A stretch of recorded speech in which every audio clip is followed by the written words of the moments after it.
Hi, viewers. Welcome to this topical fireside chat on transforming businesses with cloud technologies.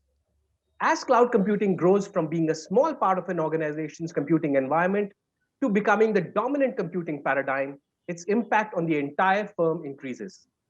The path to cloud has many routes, with some companies slowly dipping in with specific non critical applications, while others enact sweeping cloud migration strategies across their entire application ecosystem. No matter the path, there are considerations that will affect the success of the journey.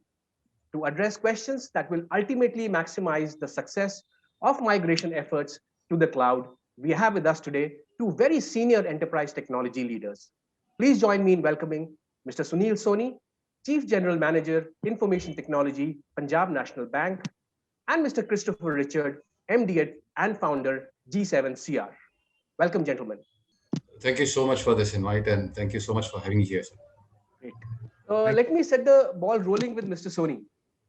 Sir, the pandemic has made enterprise IT leaders realize the importance of cloud because cloud-based systems proved their mettle when banks needed to pivot to remote working, quickly upgrade customer-facing software, and many other such critical business parameters. Do you see a shift in banking CIO's perspective with respect to public cloud now? Since the learning from the pandemic has actually made them realize its importance. Do you see a change in their mindset now happening? Your thoughts on this, sir? A very good question, Virender. Issue is not that the CIOs were not in sync with the requirements of the cloud or the availability of the cloud. However, the issue was that there was one, the use cases were at a lag. Two, the issue with regard to not having the critical applications or having a mandate from the regulator with regard to the compliances. In the absence of that, it was very difficult for anybody to take a call and eventually expose the data because we are known as fiduciary of the data, and we are the custodians primarily. So being custodians, we have to be very, very careful as to what is exposed and to whom. So that's the reason why the CIOs have been taking up a very measured call with regard to what applications are expected to be placed on cloud. So to set the ball rolling is that it is not that this is something new for the CIO. However, the priorities have been reprioritized. Sure, sir. Great inputs there, sir. The priorities have been reprioritized. Very well said. I'll come to Chris now. Chris, I'm sure you must be interacting with lots of business technology leaders. But banks simply cannot throw money at the technology, delegate the migration to public cloud providers, and sit back and wait for the rewards. But are you seeing a shift happening in the market in your interactions with the business technology leaders? Do you see that mindset of talking only about security when moving to the cloud? All that is taking a backseat now as business technology leaders weigh cloud more seriously? Oh, I think I see a lot of leaders today. In fact, I've been in cloud from the days where you had to explain what cloud was. Okay. To today, a very advanced and mature discussion that we are having with technology leaders. Today, they understand cloud in great depth. They are able to basically ask the right questions. Okay, think in the right directions, and I'm seeing a lot of positive open-mindedness. Great. Coming back to Mr. Soni, sir, what strategy should banks adopt with respect to cloud? I mean, there are several models, right? You have public cloud, you've got private, and then you've got hybrid. So, which one would you recommend as a technology leader, and why? Very interesting again. You see, there is no one size fit all kind of a scenario. Each one of us will have to reinvent, or he'll have to go back, understand where exactly what is my strategy, where am I as of today, what is the location that I need to be going sometimes ahead, so which is a short term strategy or a long term plan. So looking into all this and further also looking into what is my priority with regard to the applications that are to be placed on cloud. So it depends, which whether it is a private cloud or it is going to be a public cloud or it is going to be a hybrid cloud. So in our case, what has happened is that we have taken a measured call saying that let us have the aggregation of both type of clouds, which is private as well as public cloud. Now, while I say private, it would mean that that would give me a little more headroom for scalability, and would also give me the kind of control over the information or data that is expected to be kept in the absence of the regulators mandate on that. Also, on the anvil is the data privacy law. So once we receive that kind of clarity, would determine as to what direction should we be taking. Secondly, while we're looking at the public cloud, it is not that bank is aversive to that. However, bank has taken a measured call to go for some non-critical applications which are out now today on the public cloud, and the stack is increasing by the day. So again, coming back to the same question, uh, there is no one size fit all.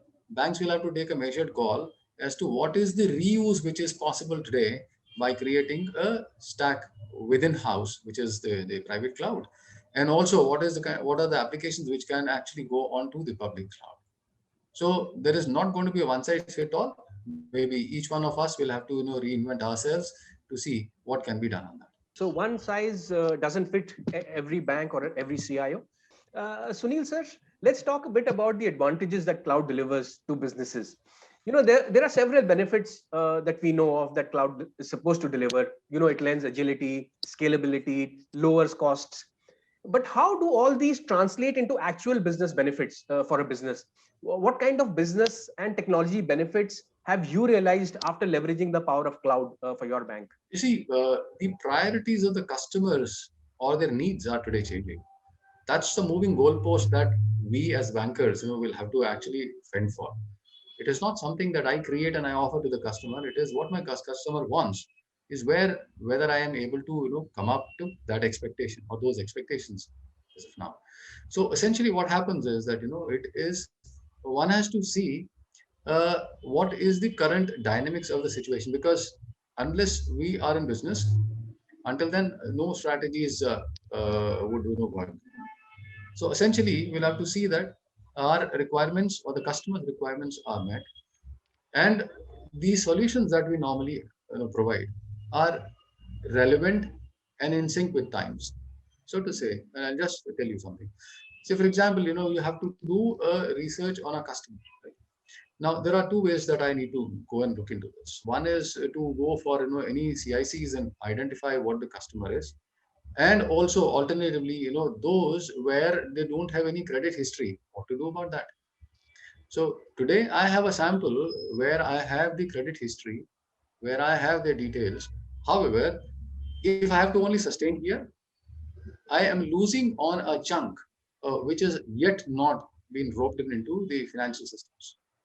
So how do I identify them? So I need to be looking at some kind of solutions which are being provided by third parties now, and whether they are on cloud or they are having their own applications getting hosted here in the bank, again is a call. So today, a greater shift which is happening is to increase the kitty of business. We'll have to see where the opportunity is, and the opportunity today is in integrating with the third party applications, or maybe hiving off a kind of a work which can be taken off the bank, and that provides me the new slice of the cake. So that's where the game is. Sunil sir, what challenges do you think a CIO would face if he's planning to migrate to the cloud? Although we've talked a lot about the advantages, but I'm sure there's a flip side to it as well. Is security still a concern for CIOs? Or some people say that cloud eventually in the long run turns out to be more expensive. Your thoughts here, sir, the challenges that CIOs could face? See, I'll just relegate myself to the previous answer where Chris ended. You see, 3B, that is how you refer your question to. So what happens on that is that it depends on the size of the organization and their financial powers that they have to sustain. And second aspect is, uh, are they really wedded to the purpose? Agility is one part, but whether they would sustain the business. So today, not having, in case if they have to invest on the capital part, so they are wedded with the project for life. Whereas for them, it is only a venture. If it succeeds, they grow. If it doesn't, they drop and go to the next venture. So that being the case, essentially, cloud makes benefits or a case in point for them to adopt. Simply put, because one, the capital investment is not there. Two, the agility with regard to be there or not to be there, is also handled by there. So that being the case, essentially it makes referral pointers for the new natives to be on the cloud. coming to your next question, that is with regard to the security issues and challenges which the CIOs will have to look into. As I referred to right in the beginning, being the fiduciary of the public information or being the custodian of the public information, I'm expected to not to expose the information to unwanted. So that being the case, and in the absence of a correct, clean regulatory premise, I am still struggling to find out where to place my information and what happens in case if there is a breach. See, so far banks have been able to maintain, manage themselves, and not to have that kind of an issue or challenge. However, the trust or the kind of dependability of the cloud is yet to be proven. While you hear certain instances where even the clouds have been breached or there have been some leakages, so that's an statement which actually puts a CIO onto the back foot, makes him put his thinking cap again, and starts making him understand whether it makes sense to go on the cloud or not. So that's the a little apprehension that we normally would have. However, having said this, the CIO has also started looking into the benefits with regard to the ecosystem connectivity that is available today. So it's a thin line of demarcation on which the CIOs will have to tread and see what benefits for the organizations without a glitch. Absolutely, sir. Great thoughts there. Chris, what kind of concerns do you hear from your interactions with CIOs, and how do you allay those apprehensions? See, one of the biggest apprehensions what Mr. Sunil just now stated, I mean, it's about the security, because I think in an earlier chat with someone, I did mention this. See, what is cloud actually today? So if you really think of it, I wish I met the guy who coined that term cloud, because at the end of the day, it's a data center. So, and we have our own data centers on our premises now. Instead of using our own data centers, you're going to use somebody else's, and you're most probably going to rent it. So at the end of the day, it's infrastructure available, and you're paying rental for it now instead of actually owning. So having said this, security, we've heard a lot of breaches of security and other things, but most of these breaches have happened because of weaknesses in the implementation on the infrastructure, rather than actually the cloud provider basically at fault, because there is everything to secure you there. Now, if you're using the right security architecture in your own data center, you can also use the right security architecture on the cloud. Sure, Chris. Thank you so much. I mean, that's an honest answer there. Security is a concern, unlike most other players who say that, just forget about security, everything is safe. Great. Final question to Sunil, sir, before we wrap up the session. Sir, what best practices should CIOs adopt to maximize the benefits of cloud? What's your message to fellow CIOs who are looking to migrate to cloud? See, the basis on which you would like to consider is a good amount of homework as to what all applications do you have. And secondly, what is the kind of investments that you have already committed or made?